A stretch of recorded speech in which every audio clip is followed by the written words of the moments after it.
बिस्मिल्लाहिर्रहमानिर्रहीम। अस्सलाम वालेकुम। ये 4 अशरों पुराना मंजर है कि कैदी नकाहत के बावजूद सर उठाए वो कार के साथ मुसल्लह अफराद की जलव में जेल की नीम रोशन राहदारियों से गुजर रहा है। एक कैदी जो पाकिस्तान की सियासी तारीख की सबसे बड़ी असातीर बनने वाला है। ये कहानी 18 मार्च 1978 को शुरू हुई जब पाकिस्तान पीपल्स पार्टी के चेयरमैन जुल्फ़िकार अली भुट्टो को लाहौर हाई कोर्ट ने नवाब मोहम्मद अहमद के कत्ल के जुर्म में सज़ाए मौत सुनाई। यूं मुल्क के साबिक़ वज़ीर ख़ारजा, साबिक़ सदर और साबिक़ वज़ीर आज़म ने कोट लखपत जेल के कैदी नंबर 1772 की हैसियत इख्तियार कर ली। कौन जानता था कि नवाब मोहम्मद अहमद का कत्ल पाकिस्तान की सियासी तारीख को हमेशा के लिए बदल देगा। ये वाक़या 11 नवंबर 1974 को लाहौर में पेश आया। नवाब मोहम्मद अहमद रज़ा कसूरी के वालिद थे। वो भुट्टो के सख्त नाकद भी तस्वुर किए जाते थे। पीपल्स पार्टी के दौरे हुकूमत में ये केस किसी सर्द खाने में पड़ा रहा, मगर जुलाई 5, 1977 को जब मार्शल लॉ नाफज हुआ तो इस केस में एक मरतबा फिर जान पड़ गई। 3 सितंबर को मजूर वज़ीर आज़म को रात के अंधेरे में 70 क्लिफ्टन से गिरफ्तार कर लिया गया। अक्टूबर 1977 में ये केस लोअर कोर्ट की बजाय हाई कोर्ट पहुंच गया और इसमें जुल्फ़िकार अली भुट्टो को फांसी की सज़ा सुनाई गई। वीडियो की मज़ीद तफसील में जाने से पहले आप सब दोस्तों से इस चैनल को सब्सक्राइब करने की गुजारिश है। सामईन किराम, बेरहम वक्त ने पाकिस्तान के ताकतवर तरीन शख्स को मसाइब के मैदान में ला छोड़ा।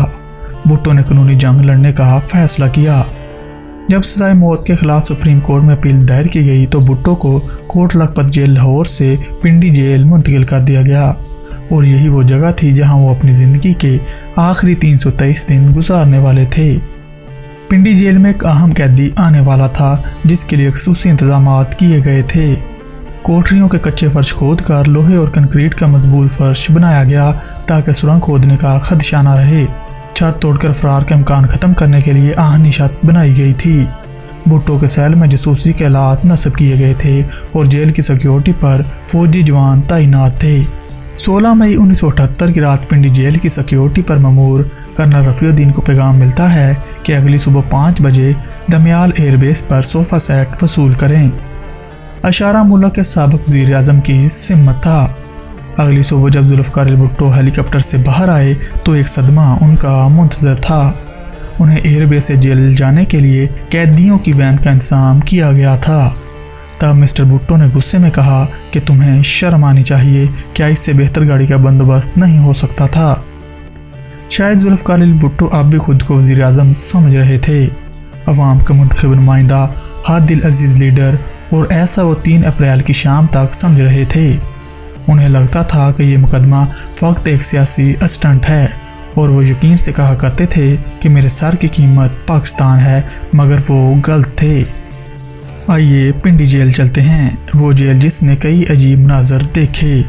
बेगम भुट्टो के सामान की तलाशी, नौजवान बेनज़ीर भुट्टो का अपनी सालगिरह का केक लिए जेल के आहनी दरवाजे पर दस्तक देना, भुट्टो से तमाम सहूलियात छिन जाना और आखिरकार एक फातह का मौत से हमकिनार होना।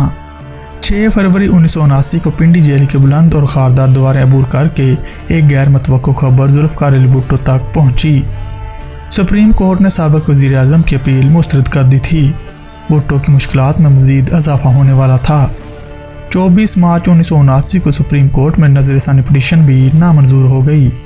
अब भुट्टो को अपने सूजे हुए मसूड़ों और गिरती सेहत के साथ अपने तरीक सेल में मौत का इंतज़ार करना था।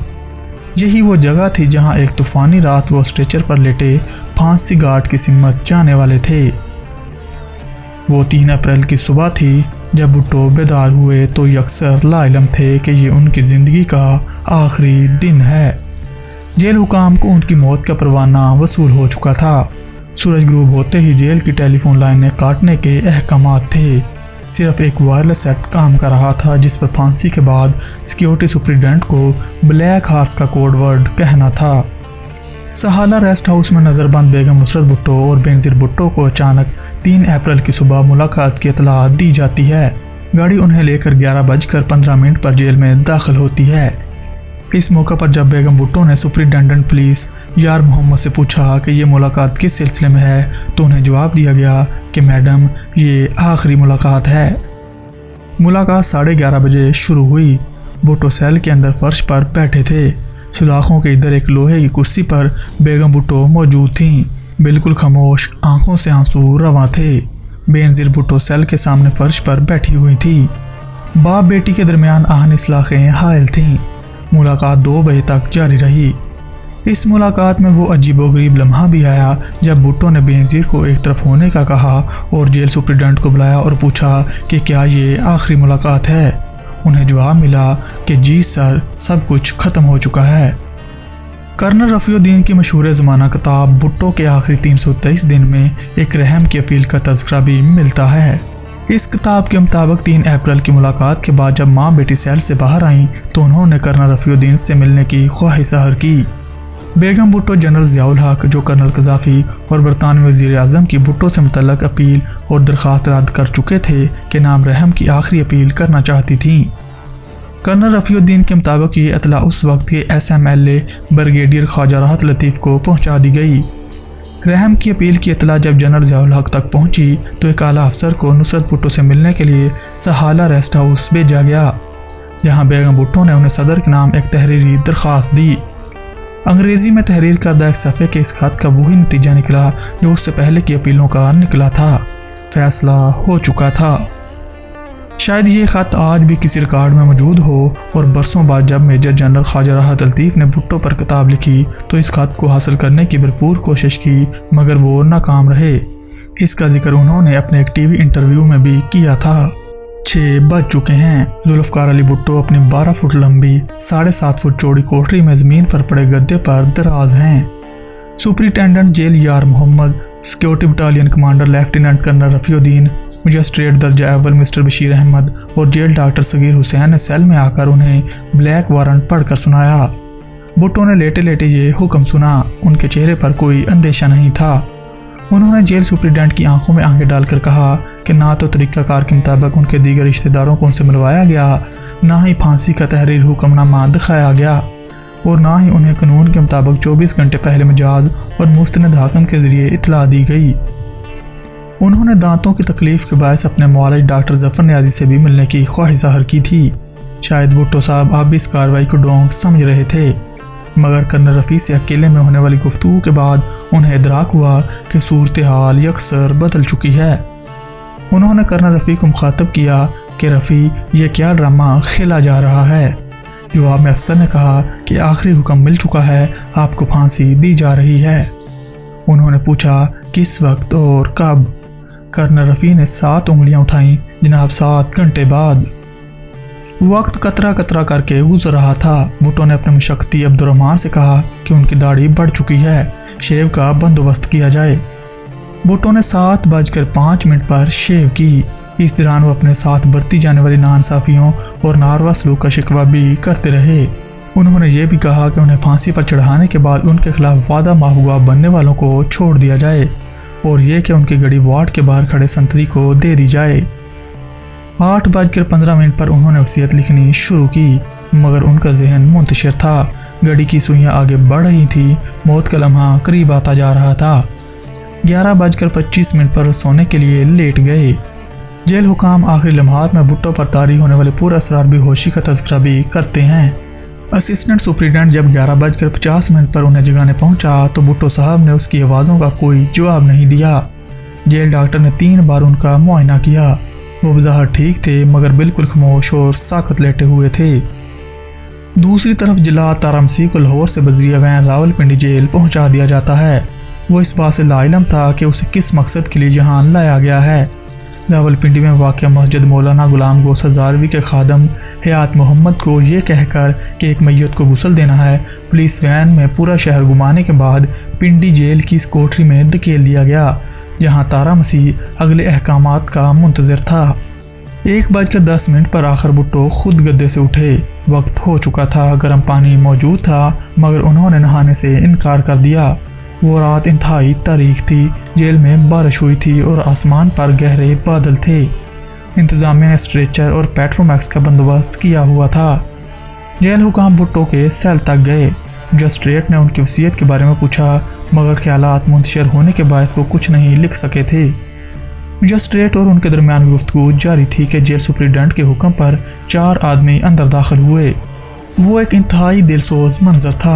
भुट्टो पर नकाहत तारी थी। जो शख्स कल तक आलम इस्लाम का अहम तरीन रहनुमा तस्वुर किया जाता था, इसे स्ट्रेचर पर फांसी गार्ड की सिमत ले जाया जा रहा था। मुशक्ति अब्दुर्रहमान आंखों में आंसू और हाथ में चाय का कप लिए सामने खड़ा था। फांसी गार्ड 250 गज दूर था। इस दौरान मुकम्मल खामोशी छाई हुई थी।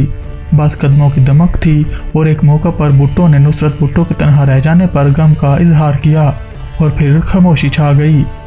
आखिर वो लम्हा आ गया। जुल्फ़कार अली भुट्टो बेतासर चेहरा लिए दार पर खड़े थे। वो उस मोड़ से चंद लम्हे दूर थे जो भुट्टो को दायमी जिंदगी बख्शने वाली थी। जान तो जाने वाली थी मगर शान सलामत रहनी थी। हथकड़ी खोलकर भुट्टो के हाथ पीछे बांध दिए गए। तारा मसीह ने चेहरे पर स्याह मास्क चढ़ा दिया और भुट्टो ने कहा, फिनिश इट। 2:04 पर जलाद ने लीवर दबा दिया। भुट्टो एक झटके से फांसी के कुएं में जा गिरे। उनका जिस्म कुछ देर धीरे धीरे हिलता रहा और फिर साकत हो गया। फांसी घाट में बहुत देर तक खामोशी रही, गहरी और उदास खामोशी। भुट्टो की लाश उतारे जाने के बाद कर्नल रफ़ी ने SMLA से वायरलेस सेट पर राब्ता किया और ब्लैक हॉर्स कहा। चंद तजियाकारों का कहना है कि उस वक्त जनरल ज़ियाउल हक भी ये पैगाम सुन रहे थे। हजरात, भुट्टो की मौत की खबर को मख्फी रखने की भरपूर कोशिश की गई थी। सहाला रेस्ट हाउस जहां भुट्टो बेगमात नज़र बंद थीं और पिंडी जेल दोनों दुनिया से कट चुके थे। शहर के दाखिली हिस्सों पर कड़ा पहरा था, मगर किसी न किसी तरह यह खबर सरहद पार चली गई और 4 अप्रैल 1979 को सुबह 7 बजे ऑल इंडिया रेडियो ने सबसे पहले साबिक वज़ीर-ए-आज़म पाकिस्तान जुल्फ़कार अली भुट्टो की फांसी की खबर नशर की। और बाद की कहानी तारीख का हिस्सा है। भुट्टो की फांसी अपने पीछे कई सवालात छोड़ गई थी। अहम तरीन सवाल तो यही था कि नवाब मोहम्मद अहमद के कत्ल में सजाए मौत पाने वाले दीगर 4 मुजरिमों की भुट्टो के खिलाफ गवाही क्या कानूनन काबिल कबूल और काबिल एतबार थी। भुट्टो के ट्रायल पर भी सवालात उठे। हाई कोर्ट के जिस बेंच ने भुट्टो का मुकदमा सुना, उसकी सरबराही chief justice Lahore high court मौलवी मुश्ताक अहमद कर रहे थे, जिन्हें ज़ियाउल हक ने लगाया था। सुप्रीम कोर्ट में भुट्टो का केस सुनने वाले जस्टिस नसीम हसन शाह ने अपने एक टीवी इंटरव्यू में उन्हें भुट्टो का दुश्मन भी करार दिया था। जस्टिस नसीम हसन शाह का यह बयान भी इंतहाई अहम है कि भुट्टो के वकील ने अपने दलाइल से जजेस को नाराज कर दिया था। मोअज़्ज़ज़ दोस्तों, एक मफरूज़ा ये भी था कि अमेरिका भुट्टो साहब से नाराज़ था और उन्हें निशाने इबरत बनाना चाहता था। इसी ज़मन में हेनरी किसिंजर की भुट्टो को धमकी और साबिक अमेरिकी अटारनी रैमजी क्लार्क का न्यूयॉर्क टाइम्स में शाया होने वाला बयान खसूसी अहमियत का हामिल है, जिसमें वो भुट्टो के इक़्तिदार से महरूमी को अमेरिकी आशीर्वाद का नतीजा करार देते हैं। तजियाकारों के मुताबिक अमेरिका ने भुट्टो को सर्द जंग में अपनी मर्जी के नताज हासिल करने के लिए रास्ते से हटवाया। भुट्टो साहब ने खुद भी ये बयान दिया कि सफ़ेद हाथी उनसे नाराज़ है। भुट्टो को सजाए मौत सुनाने वाले और भुट्टो की लाश वसूल करने वाले दोनों को ही ये अंदाज़ा नहीं था कि अयूब खान की कबीना से अपना सियासी कैरियर शुरू करने वाला जुल्फ़कार अली भुट्टो अपनी मौत के बाद यूं अमर हो जाएगा। मेरे नज़दीक ये भुट्टो की मौत ही थी कि जिसने पाकिस्तान पीपल्स पार्टी में नई रूह फूंकी। ये भुट्टो की मौत थी कि जिसने इस जमात को 3 बार इक़्तिदार दिया। ये भुट्टो की मौत ही थी कि जिसने बेनज़ीर भुट्टो को मुस्लिम दुनिया की पहली खतून वज़ीर-ए-आज़म बनवाया। और ये भुट्टो की मौत ही थी जिसने खुद भुट्टो को जिंदा रखा।